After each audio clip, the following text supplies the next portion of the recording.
Kisah Mas Selamat lari dari penjara Singapura dicekup di Johor Bahru.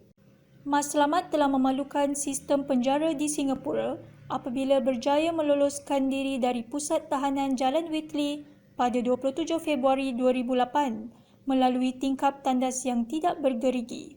Ikuti kupasan selanjutnya. Kemungkinan besar generasi kini tidak kenal dengan figura bernama Mas Selamat. Tetapi bagi kebanyakan warga Johor, pasti masih segar dalam ingatan mereka kisah banduan yang ditahan di penjara Singapura dan berjaya meloloskan diri ke Johor Bahru. Mas Selamat bin Kastari merupakan seorang pemimpin kumpulan militan Jemaah Islamiah yang berbekalan di Singapura. Beliau dilahirkan pada 23 Januari 1961 di Kendal, Indonesia sebelum berpindah ke Singapura pada tahun 1980 dan berkahwin di sana. Mas Selamat dikatakan telah berjumpa dengan Hambali iaitu pemimpin tertinggi Jemaah Islamiah Asia Tenggara dan telah merangka pelbagai rancangan untuk melancarkan serangan, termasuklah merampas sebuah kapal terbang di Bangkok sebelum merancang untuk menghempaskan kapal terbang tersebut di lapangan terbang antarabangsa Changi, Singapura. Mas Selamat telah melarikan diri ke Indonesia pada Disember 2001 berikutan operasi besar-besaran pihak berkuasa Singapura dan menukar identiti dan menggunakan nama samaran Eddie Herianto. Beliau kemudiannya diberkas oleh Polis Indonesia pada 20 Januari 2006 ketika sedang melawat anaknya di sebuah sekolah agama di Pulau Bintan, Indonesia.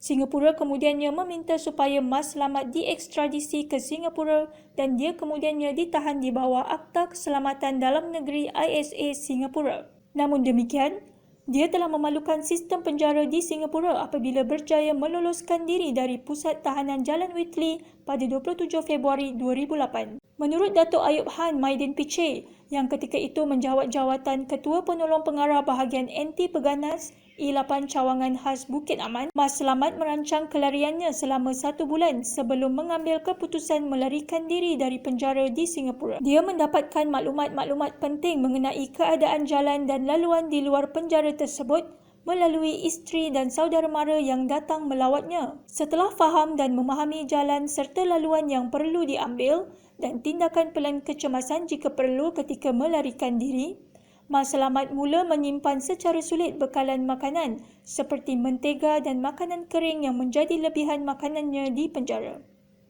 Dia juga meminta isterinya membawa pakaian baru untuknya. Pada 27 Februari 2008, Mas Selamat diiringi oleh pegawai penjara ke bilik lawatan untuk bertemu isterinya yang datang melawat. Ketika diiring dari bilik tahanan ke tempat lawatan, Mas Selamat meminta kebenaran untuk ke tandas. Di dalam tandas, Mas Selamat masuk ke dalam kubikel dan menutup sedikit pintu dan dengan senyap-senyap lolos keluar melalui ruang udara tandas dan dengan pantas melepasi pagar keselamatan penjara tersebut. Selepas itu, Mas Selamat terus melarikan diri ke arah Pan Island Expressway dan bersembunyi di situ selama 5 hari sebelum bergerak ke Woodland menggunakan laluan parit tertutup apabila hari mula gelap. Pada malam 2 Mac 2008, Mas Selamat menyeberangi Selat Tebrau menuju ke Setulang Laut Johor Bahru dengan menggunakan botol air mineral kosong untuk membantunya mengapungkan diri ketika berenang dan sampai ke Setulang Laut lebih kurang jam 5.30 pagi. Setelah berehat selama sehari di kawasan sekitar tersebut, Mas Selamat berjalan kaki kira-kira 10 km menuju ke Plaza Pelangi dan menaiki bas ke Ulu Tiram untuk bersembunyi di sana. Tidak lama kemudian, Mas Selamat memutuskan untuk menukar tempat persembunyian dan memilih Kampung Tawakal Skudai sebagai tempat persembunyian yang baru. Pada 1 April 2009, bertindak atas maklumat risikan, Cawangan Khas Bukit Aman telah menyerbu sebuah rumah di Kampung Tawakal dan berjaya menangkap Mas Selamat. Menurut saksi, mereka ternampak lebih 40 anggota polis bertopeng menyerbu sebuah rumah dan selepas itu terdapat lelaki yang dipakaikan penutup muka dan bergari dibawa keluar. Dengan penangkapan semula Mas Selamat, gerakan JI dapat dilumpuhkan.